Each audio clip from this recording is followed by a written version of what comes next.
எனக்கு திருமணமாகி 3 வருடங்கள் ஆகிறது. ஆனால் திருமணமாகி 3 வருடங்கள் ஆன பிறகும் என் வீட்டில் குழந்தைகளின் அழுகுரல் சத்தம் இல்லை. பல சிகிச்சைகளுக்கு பிறகும் எங்களுக்கு எந்த பலனும் கிடைக்காத போது மருத்துவர் எங்களை IVF செய்ய அறிவுறுத்தினார். ஆனால் IVF செய்ய செலவு மிகவும் அதிகமாக இருந்தது. எங்களிடம் போதுமான பணம் இல்லை. என் கணவர் நமக்கு அதிகமான பணம் தேவைப்படுகிறது, அதனால் நான் வெளிநாட்டுக்கு போகிறேன் என்று கூறினார். அதற்கு நான் சம்மதிக்கவில்லை. ஆனால் அவரோ இங்கு கிடைக்கும் வருமானம் நமது குடும்பத்திற்கு சரியாக உள்ளது. 2-3 வருடங்கள் வெளிநாட்டில் வேலை செய்தால் ஓரளவு பணம் மிச்சமாகும். அதை கொண்டு நமது குழந்தைக்கு தேவையான சிகிச்சையை தொடங்கலாம் என்று சொன்னார். எனது கணவர் எந்த ஒரு விஷயத்திலும் தீர்வு ஆராய்ந்து முடிவெடுப்பவராக இருந்தார். அவர் எடுக்கும் முடிவு சரியாகவே இருக்கும். அதனால் அவர் மேல் மதிப்பு மரியாதையும் அதிகமாகவே இருந்தது. எனது கணவருக்கு என்று எந்த சொந்தங்களும் இல்லை.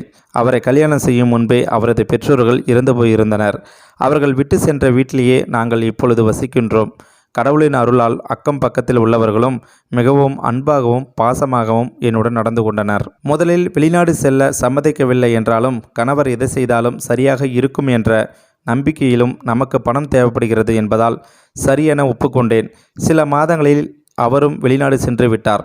அவர் சென்ற பிறகு அக்கம் பக்கத்தில் உள்ளவர்கள் தனிமை என்பது தெரியாமல் என்னை அன்பாகவும் அரவணைப்பாகவும் பார்த்து கொண்டனர். கணவரும் அடிக்கடி தொலைபேசியில் பேசுவார். இப்படியே 4-5 மாதங்கள் சென்றன. ஒரு நாள் எனது அக்கா தொலைபேசியில் தொடர்பு கொண்டாள். தனது மகன் சந்துருவிற்கு உங்கள் ஊரில் உள்ள கல்லூரியில் இடம் கிடைத்திருப்பதாகவும் அங்கு சென்று வர அதிக நேரம் பிடிப்பதாகவும், அதனால் உனது வீட்டில் தங்க வைத்து கொள்ளலாமா என கேட்டாள். சந்துரு இங்கு தங்கப்போவதை நினைத்து எனக்கு சந்தோஷம்தான். இருந்தாலும் நான் எனது கணவரிடம் கேட்டு சொல்கிறேன் என கூறிவிட்டு தொலைபேசியை வைத்து விட்டேன். கணவனும் தொலைபேசியில் தொடர்பு கொள்ளும் போது அவரிடம் விஷயத்தை சொன்னேன். அவருக்கும் அதில் சந்தோஷமே. நீயும் தனியாக இருக்கின்றாய், அவனும் நமது வீட்டில் தங்கினால் உனக்கு பாதுகாப்பாக இருக்கும், அவனுக்கும் உதவியாக இருக்கும். அவனை தாராளமாக நமது வீட்டில் தங்கிக்கொள்ளச் சொல் என்று சொன்னார்.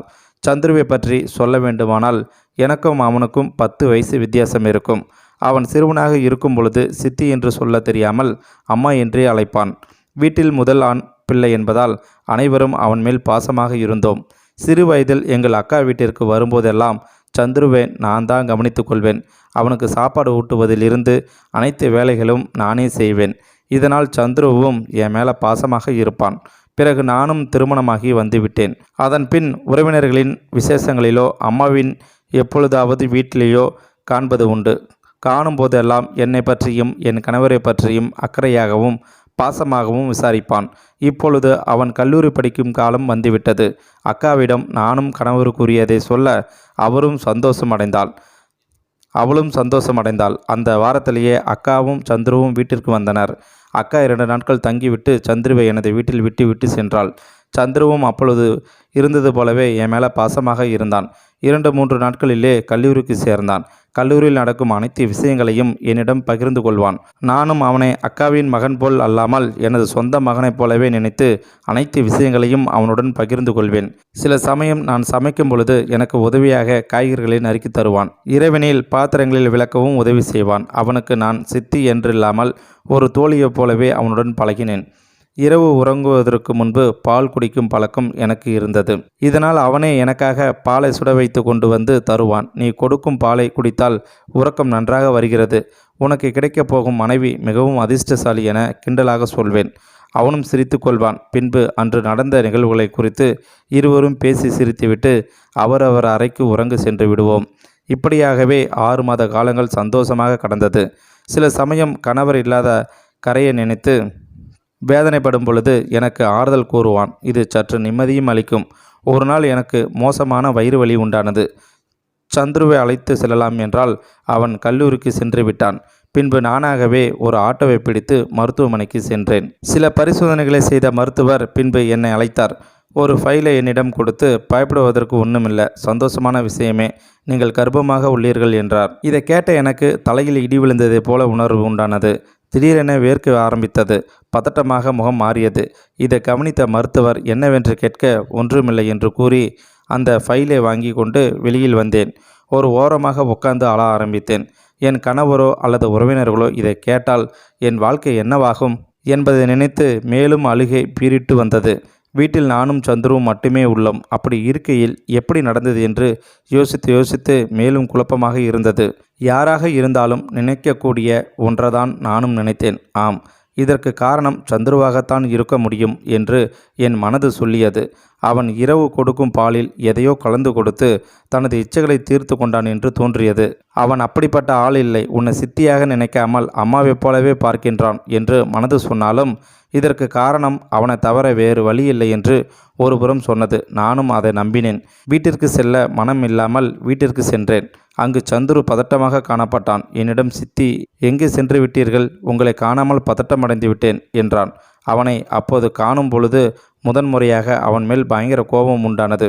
அதை வெளிக்காட்டி கொள்ளாமல் எனக்கு உடம்பு சரியில்லை, மருத்துவமனைக்கு சென்று வந்தேன் என்று கூறிவிட்டு எனது அறைக்கு சென்று படுத்து விட்டேன்.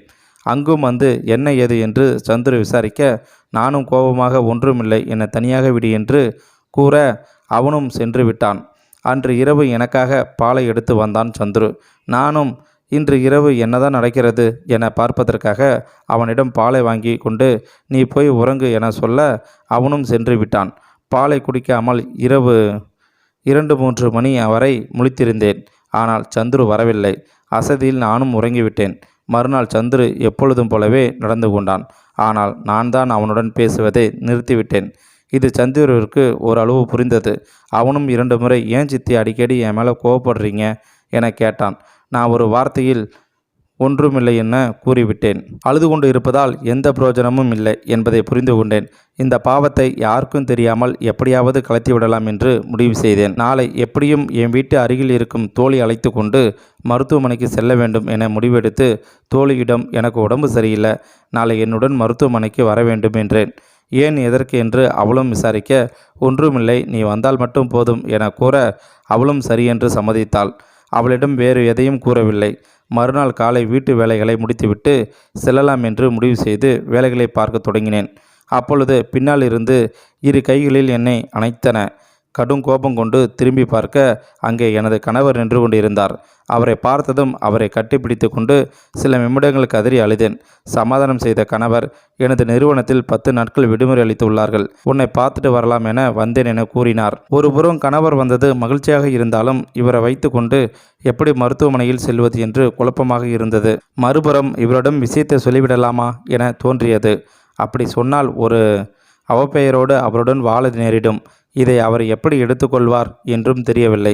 ஒருவேளை அவர் என்னை ஒதுக்கிவிட்டால் எனது வாழ்க்கை என்னவாகும் என்று யோசித்தேன். எப்படியும் 10 நாட்கள் கழித்து இந்த கருவை கலைத்து விடலாம் என்று முடிவு செய்தேன். இதற்கிடையில் சந்துருவிடமும் பேசுவதை நிறுத்தினேன். ஒரு நாள் மாலை நேரம் எனது கணவர் உறங்க கொண்டிருந்தார். சந்துரு, நீ ஏன் சித்தி என்னிடம் பேசுவதில்லை? நான் எதுவும் தவறு செய்துவிட்டேனா என கேட்டான். கோபமான நான், நீ செய்த காரியத்திற்கு உன்னிடம் பேசுவதே பாவம் என்றேன். அப்படி என்ன செய்துவிட்டேன் சித்தி என்றான். எனக்கு கோபமேல் கோபம் தலைக்கேறியது. நேராக சென்று மறைத்து வைத்திருந்த ஃபைலை எடுத்து அவன் முகத்தில் வீசி எறிந்தேன். பார், நீ செய்த காரியத்தால் நான் கர்ப்பமாக உள்ளேன் என்றேன். இதை கேட்ட சந்துருவுக்கு கதறி அழ ஆரம்பித்தான். நீங்கள் நினைப்பது போல நான் எதுவும் செய்யவில்லை சித்தி, நீயும் எனது அம்மாவைப் போலதான். அப்படி இருக்கும் பொழுது இதைப்போல் எப்படி யோசித்து பார்ப்பேன் சித்தி என்றான்.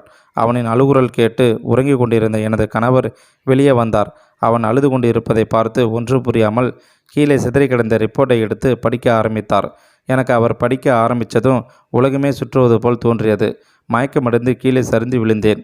கண் விழித்து பார்க்கும் பொழுது மருத்துவமனை பெட்டியில் படுத்திருந்தேன். எதிரே சந்துரு அழுது கொண்டிருந்தான். அருகே எனது கணவர் அமர்ந்து இருந்தார். அவரிடம் நான் எந்த தவறும் செய்யவில்லை, என்னை தவறாக நினைத்து ஒதுக்கி விடாதீர்கள் என்று அழுதவரை கூறினேன். அதற்கு அவர், அது எனக்கு தெரியும், நான் உன்னை சந்தேகப்படவும் இல்லை, உன்னை வெறுக்கப் போவதும் இல்லை என்றார். குழப்பமாக அவரை பார்க்க அவரே தொடர்ந்தார். நீ என்னிடம் அந்த விஷயத்தை சொல்லியிருந்தால் கூட சந்துரு அப்படி செய்திருப்பான் என்று நான் நம்பியிருக்க மாட்டேன். ஏனென்றால் சந்துரு நீ வளர்த்த பிள்ளை. உன்னுடன் அப்படி தவறாக நடந்து கொள்ளும் அளவிற்கு கேவலமானவன் அல்ல. உனக்கு ரிப்போர்ட்டு கொடுத்த மருத்துவமனைக்கு சென்று விசாரித்தேன். உன் பெயரை சொன்னதையுமே அவர்கள் என்னிடம் மன்னிப்பு கேட்க ஆரம்பித்தார்கள். ஏனெனில் செவிலியரின் ஒரு சிறு தவறால் ரிப்போர்ட்டு மாறிப்போனதாக கூறினார்கள். உனது தொலைபேசி எண்ணை தொடர்பு கொள்ள முயற்சி செய்யும் பொழுது அது தவறான எண்ணாக வருவதாக கூறினார்கள். இப்பொழுது நீ கர்ப்பமாக இல்லை, தேவையில்லாமல் நீதான் சந்துருவின் மேல் சந்தேகப்பட்டு விட்டாய். நீ வேறொரு இடத்தில் பரிசோதனை செய்திருந்தால் இந்த குழப்பமே வந்திருக்காது என்றார். நானும் சந்துருவை பார்க்க அவன் ஒன்றும் பேசாமல் இருந்தான். அதன் பிறகு 2-3 நாட்களிலே சந்துரு எங்களது வீட்டை விட்டு கிளம்பிவிட்டான். நானும் எவ்வளவோ மன்னிப்பு கேட்டும் அவனை தடுத்து நிறுத்தினேன். ஆனாலும் அவன் கேட்கவில்லை. அவனும் வீட்டிலும் என்ன பிரச்சனை, ஏன் சித்தி வீட்டை விட்டு வந்துவிட்டாய் என கேட்டனர். அங்கும் அவன் ஒன்றுமே சொல்லவில்லை. நானும் யாரிடமும் ஒன்றும் கூறவில்லை. கடவுளின் ஆசீர்வாதத்தால் எங்களுக்கு 3 வருடங்கள் கழித்து ஒரு அழகான ஆண் பிள்ளை பிறந்தது. சந்துருவையும் உறவினர் விசேஷங்களிலும் 2-3 தடவை கண்டேன். அவனிடம் நான் பேச முற்பட்ட பொழுது என்னிடம் பேச மறுத்து அந்த இடத்தை விட்டு நகர்ந்து செல்வான். ஒரு முறை மட்டும், சித்தி, நான் உன்னை என் அம்மாவை போல் நினைத்து இருந்தேன். நீயோ என்னை தவறாக நினைத்து விட்டாய். உன்னுடன் பேச எனக்கு விருப்பமில்லை என்றான். இந்த சம்பவம் நடந்து 10 வருடங்கள் கடந்து விட்டன. இதுவரை சந்துரு என்னிடம் பேசவில்லை. இந்த வீடியோவில் கருத்து உங்களுக்கு பிடிச்சிருந்துச்சுன்னா கமெண்ட் பாக்ஸில் கமெண்ட் பண்ணுங்கள். கூட உங்கள் ஃப்ரெண்ட்ஸுக்கு ஷேர் பண்ணுங்கள். இது வரைக்கும் நம்ம சேனலை சப்ஸ்கிரைப் பண்ணாதவங்க சப்ஸ்கிரைப் பண்ணுங்கள். தேங்க்யூ ஃபார் வாட்சிங்.